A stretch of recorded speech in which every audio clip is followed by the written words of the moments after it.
เป็นแต่ดังเขาว่านะเจ้าพ่อแม่เลี้ยงลูกหลายๆคนได้แต่ลูกหลายๆคนบ่สามารถเลี้ยงพ่อแม่ได้วันนี้หูว่าแมวเขาจะมาหาป่อนะเจ้าแมวเขาเอาป่อมาไว้บ้านพักคนชราเพราะว่าป่ออยู่บ้านป่อก็ดื้อเนาะชอบแอบขับรถนะเจ้าเท่าแล้วก็แอบขับรถนะเจ้าเกิดอุบัติเหตุ2 ครั้งแล้วนะเจ้าก็เลยแมวเขาก็เลยเอามาไว้บ้านพักคนชรานะเจ้าทีนี้ก็อยู่ตีเดือนละ90,000ต่อเดือนนะเจ้ามาไว้ให้บ้านพักคือเขาดูแลให้เนาะจ่วยดูแลให้นะเจ้าดีกว่าปล่อยไว้บ้านนะเจ้าดื้อชอบออกไปนะเจ้าแต่ว่าพอเอามาไว้อย่างอี้แล้วคนเฒ่าก็เหงานะเจ้าพอหัวลูกหลานแมวเขาจะมาหานะเจ้าก็มานั่งรออยู่ประตูหน้าบ้านพักคนชราทหารแล้วก็เอ็นดูนะเจ้าแต่ว่าบ่ฮู้ว่าจะยะอย่างใดนะเจ้าปีไหนแมวเขามาหาเตือเนาะ Hej.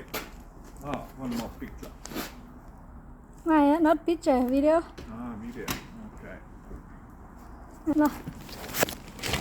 Take me.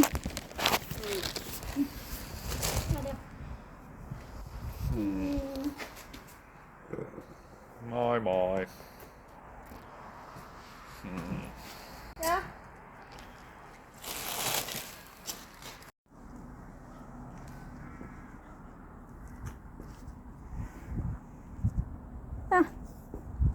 Ja.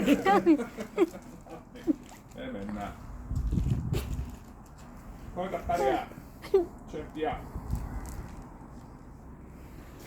Me tullaan kesämällä vielä uudestaan. Nyt pystyy taas ajaa, kun ei ole niin vaarallista ajaa, ei ole niin liukkaat tiet, niin voidaan käydä vähän usein. We will come again on this summer. Yeah. Tänä kesänä ihan varmasti. Joo. Okei. Yeah. Hyvä. Mä soitan sulle ovikelloa, että päästään sisään. Painat se itse.